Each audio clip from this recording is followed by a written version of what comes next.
this BMW i3s, and I will be disassembling this left front suspension to replace this shocks before we start to get into the reassembly of the other parts that was removed. And one of the reasons we're changing the shocks, if you look, you can see how these shocks cover almost like a C vent in the shocks. So we know it's damaged very bad, and this can't be used, so we have to replace it. So right now I'm just pulling out the brake caliper, just to make it a little bit more manageable. This brake caliper here, just a temporary fix, because I don't want to open the brake line. It's not necessary. It's going to just make a lot of additional work to clean the brake system again. So once I put it out the way like that, then I have some more access to disassemble this. You can see the ball joint is broken out. So I'm going to take out this section so we can fit the new controller with the ball joint in.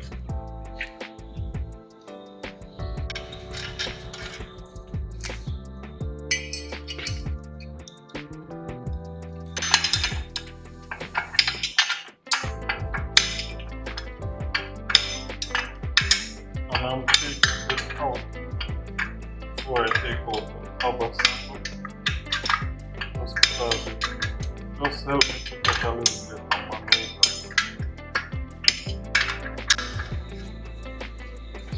Okay, so this is the section here that's broken from the ball joint.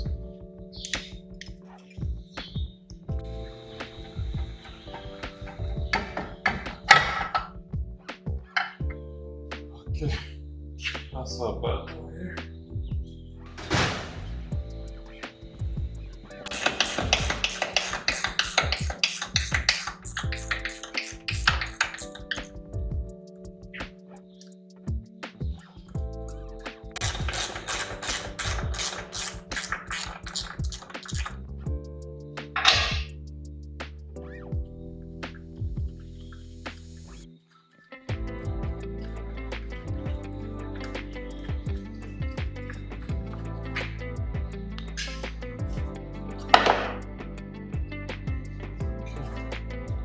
That's the bend shocks there.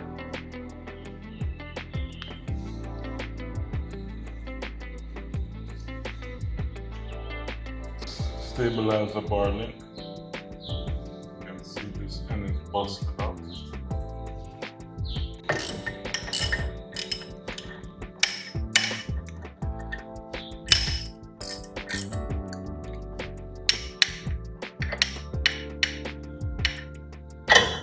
The stabilizer bar link, you can see right there, is good with the stud to connect it to the stabilizer bar or the shocks, but this section is missing, so we have to replace this stabilizer bar link. The shocks is out now and I can get a better view of all this area, so I'm just checking to see if there's any damage in the chest in this section. It looks pretty good so far. I'm going to do some measurement, but what I do see is the wire loop have some damage here. So I'm going to open it up and take a closer look, see if any of the wires broken.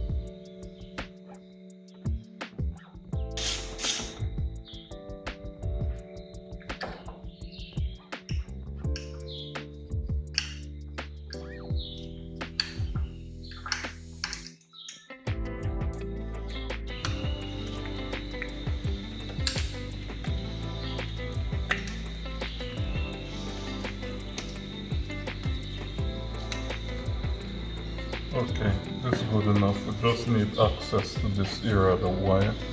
We don't really need to take off the complete shield. You got to keep in mind, when working on an electric car, safety is number one priority. And with the electric car, you have very high voltage, so you can be instantly electrocuted.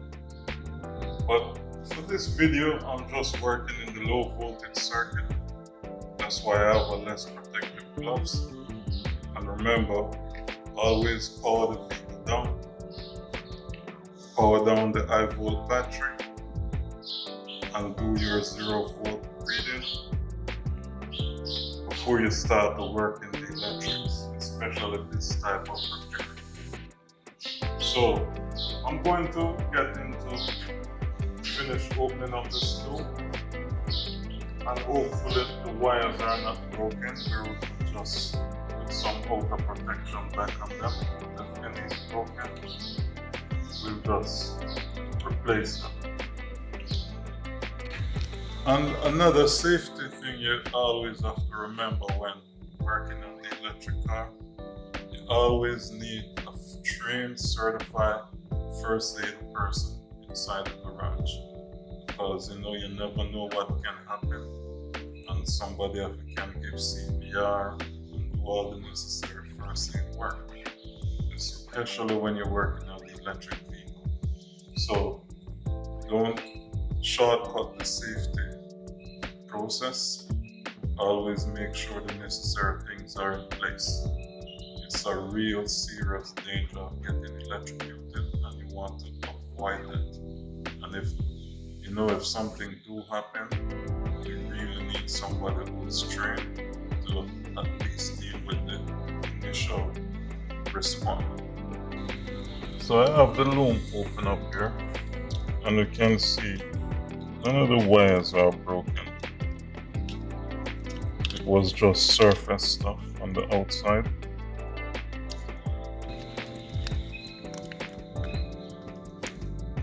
Yeah, pretty good. All the wires pretty good. And remember, I'm in the low volt circuit, but still wear your protective rubber gloves, at least to 1000 volt. And all the wires are good. None is broken. So we can just re-loom this up for that outer protection and put it back in the housing.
These are just some little plastic nuts, so I don't really wanna over tighten them too much.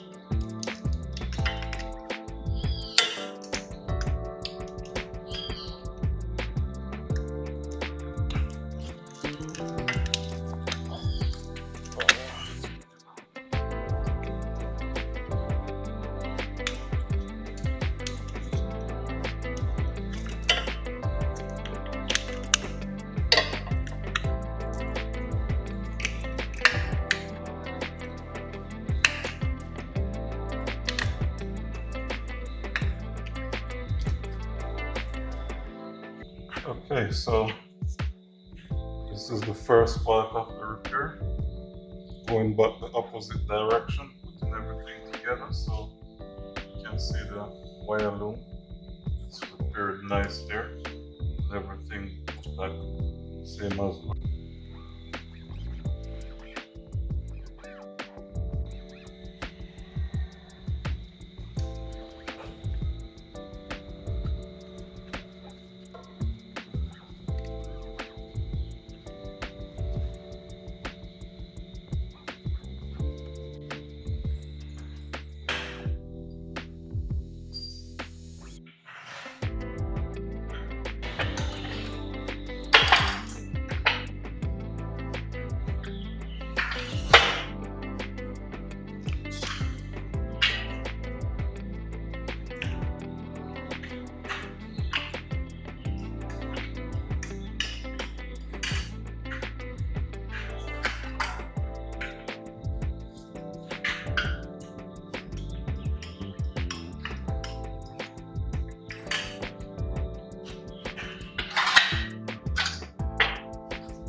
Subframe is in and it all bolted up nice, so that's a good sign, because once all the bolts are lined up and dropped in, that is a clear indication that the subframe and the chassis is straight and in line with each other.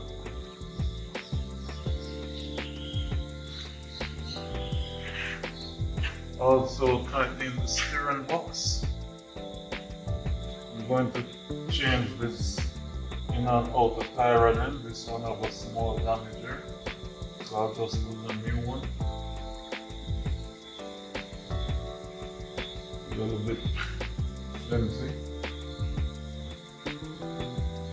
Okay, so that's it for this part of the video. In our next video, we will start to install the shocks and some more suspension parts. So see you in the next video. Thank you for watching. I'm celebrating my liberation.